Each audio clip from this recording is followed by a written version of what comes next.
அவர் நன்மையை கருதி ஒரு விஷயம் இன்னைக்கு அண்டர் கிரவுண்ட்ல ஓடிட்டு இருக்க ஒரு மேட்டர்.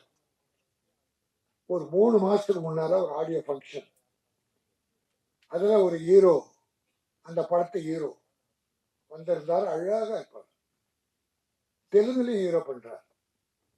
அவர் இப்ப கைதாகி ஜெயில இருக்க. என்ன காரணம்? கொக்கைன்னு ஒரு போதை பொருளுக்கு அடிமையிட்டார்.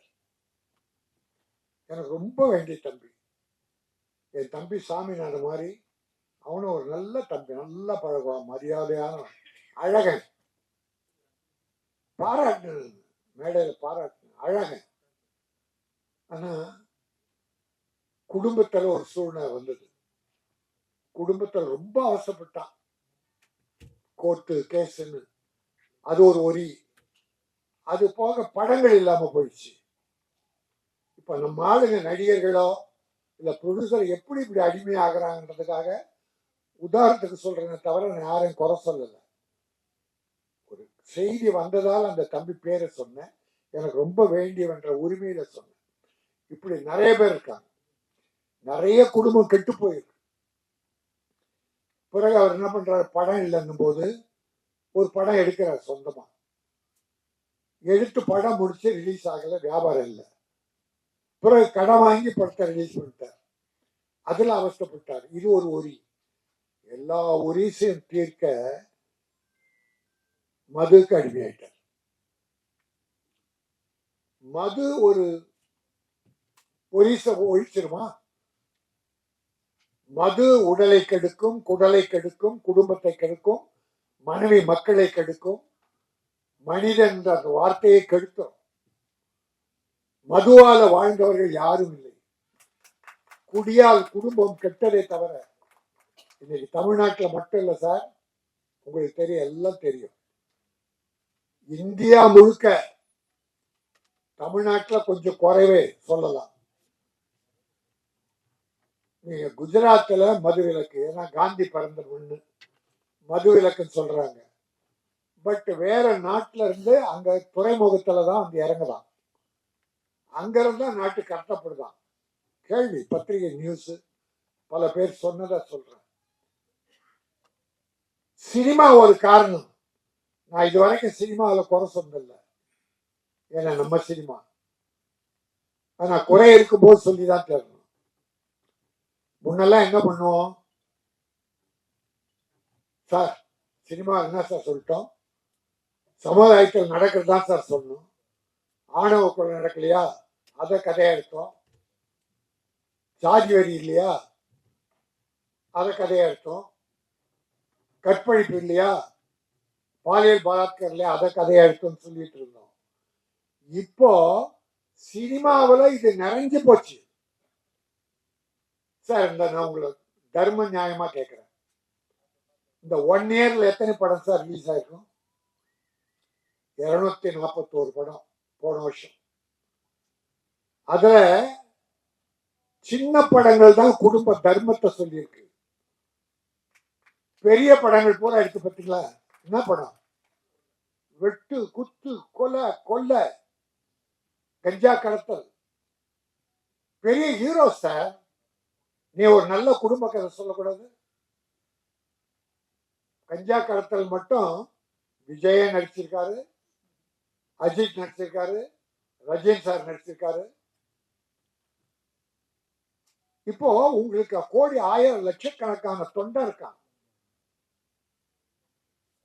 ரசிகர் இருக்கான். நீ சினிமாவில் குடிக்கிறத காட்டினா ஒரு லவ் ஃபெயிலியர், பாருக்கு போய் தண்ணி அடிக்கிறது, காலேஜில் ஃபெயிலியர், ஃபெயில், தண்ணி அடிக்கிறது, இதான ரெமெடி. ஒன்று தோத்து போனா தண்ணி அடிக்கிறதான ரெமெடி. நீங்க சினிமாவில் பண்றீங்க, உன்னை தொண்டன், ஒரு ரசிகன், என் தலைவரே அடிச்சாடுறா. நான் எல்லாரையும் சொல்ல, ஒரு 70% இப்படிதான் சார், 70% இப்படிதான் இருக்கு. நாடு குட்டிச்சுவராக இருக்கு. இந்த 1 இயர் நீங்க சொல்லுங்க, இல்லைன்னு எனக்கு சொல்லுங்க, எத்தனை சினிமாவில் கடத்தல் சார்.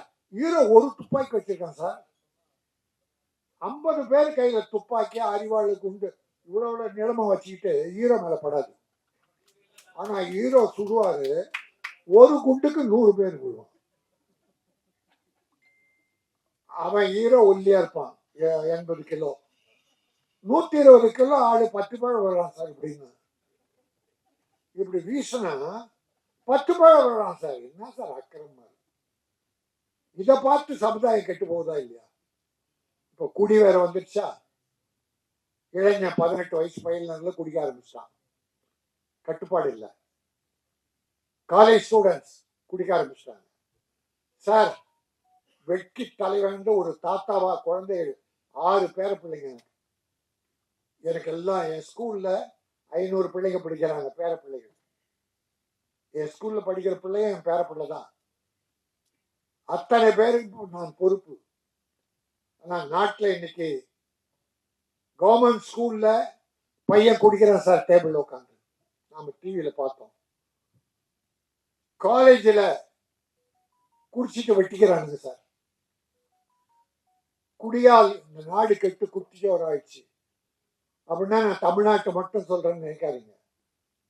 தமிழ்நாட்டில் மட்டுமல்ல, நான் தமிழக முதல்வரை கையெழுத்து வேண்டி கேட்டுக் கொள்ளுகிறேன். பல பேட்டியில சொல்லியிருக்கேன்.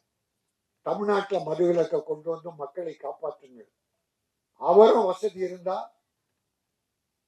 நிச்சயம் செய்வார். தமிழக முதல்வருக்கு அந்த எண்ணம் இருக்கு. ஆனால் இங்க மூடிட்டாங்கன்னா பக்கத்துல புதுச்சேரி, அங்க ஒசூர் தாண்ட பெங்களூர், இங்க கேரளா, ஆந்திரா, பார்டருக்கு போயிடலாம் சார் நம்ம ஆளு பஸ் ஏறி. அப்போ இந்த பணம் எப்படியோ எங்கேயா அழிஞ்சு போகுது. இந்தியா பூராவிலும் நான் பிரதமர் மோடி அவர்களை, நல்லா பண்றீங்க பிரதமர் மோடி அவர்களே, நல்ல திட்டங்கள் பண்றீங்க. ஆனால் மது விலக்கை தேசிய கொள்கையாக வைத்து, மகாத்மா காந்தி பிறந்த மண் குஜராத், அந்த குஜராத்ல பிறந்தவர் தான் மோடின்றாங்க, அமித்ஷான்றாங்க. அந்த குஜராத் மண்ணுக்காவது, காந்தி பிறந்த மண்ணுக்காவது இந்த மது விலக்கை அகில இந்தியாவில் மூடுங்க. ஒரு கூலி தொழிலாளர், பிராந்தி கிடையாது சார், படிச்சவங்க கொஞ்சம் பேர் தான், ஒரு 20%, 25%. கூலி தொழிலாளர்ல வண்டி இருக்கிறவன், கொத்தனாரு, வேலை முடிச்சு கூலி வாங்கி நேர வீட்டுக்கு போற சார். அவன் பிராந்தி கடைக்கு போறான் சார். குடிச்சிட்டு தெருவில் விழுந்து கிடக்கிறான், வீட்டுல பொண்டாட்டி அடிக்கிறான், குழந்தைகளை அடிக்கிறான். கலவர பூமி ஆயிடுச்சு சார். அதனால் இது ஒரு வாய்ப்பா கிடைச்சதால அதை உங்கள்கிட்ட மனம் திறந்து பேசணும். தப்புனா தயவுசெய்து மன்னிச்சிருங்க. பொது நலன் கருதி இந்த நாடு நல்லா இருக்கணும்னா குடி இந்தியா பூரா இருக்கக்கூடாது. அதை பிரதமர் மோடி அவர்கள் கண்டிப்பாக செய்து மக்களை காப்பாற்ற வேண்டும். நீங்க என்ன நல்ல திட்டங்கள் கொண்டு வந்தாலும் குடி இருந்தாலும் அழிஞ்சிடும் சார், பிரயோஜனம் இல்லை சார். அவன் உழைச்சி அவன் வாங்கி கொடுக்கட்டான் சார் வீட்டுக்கு. அவன் உழைச்சி குடிக்கு கொடுத்துருவான். குடியில ஒரு ரூபாயை நம்ம இனம் கொடுக்கிறது என்ன தர்மம்? ஆகவே நல்ல எண்ணம் கொண்டு, மக்கள் மீது அக்கறை கொண்டு இந்த வார்த்தைகளை நான் இங்கே உங்களிடத்தில் வேண்டுகோளாக வைத்தேன். எல்லோரும் ஒருமித்த குரலோடு, இளைஞர்கள், அப்துல் கலாம் வேண்டாம் சார், இந்தியா வல்லரசு ஆகணும்னா இப்ப இவன் குடிச்சு கெட்டு குட்டிச்சவரான எப்படி வல்லரசு ஆகும்? ஆகவே நல்ல நாடு இந்தியா, அதிலும் சிறந்த நாடு தமிழகம். இந்தியா முழுக்க உயர்ந்து இருக்க வேண்டும், குடியில்லாத நாடாக இருக்க வேண்டும். நல்ல குடிமக்கள், சிட்டிசன்ஸ் இந்த நாட்டை காப்பாற்ற வேண்டும். உலகில் வல்லரசாக இந்தியா விளங்க வேண்டும் சொல்லி மகேஸ்வரன் மகிமை தம்பி தவமணியை காப்பாற்ற வேண்டும். இறைவன் காப்பாற்றுவார். நல்ல மனம் கொண்டவர். அவர் அடுத்து படம் எடுக்க வேண்டும், தொழிலாளர்களுக்கு வேலை கொடுக்க வேண்டும், பல டெக்னீஷியனை உருவாக்க வேண்டும் என கேட்டு, இவ்வளவு நேரம் பொறுமையாக கேட்ட, சண்டே பல பொழுதுபோக்கு இருந்தாலும் அதெல்லாம் விடுத்து தவமணிக்காகவும் மற்ற நண்பர்களாக வந்திருக்கீங்க. உங்களெல்லாம் வணங்கி விடைபெறுகிறேன். நன்றி, வணக்கம்.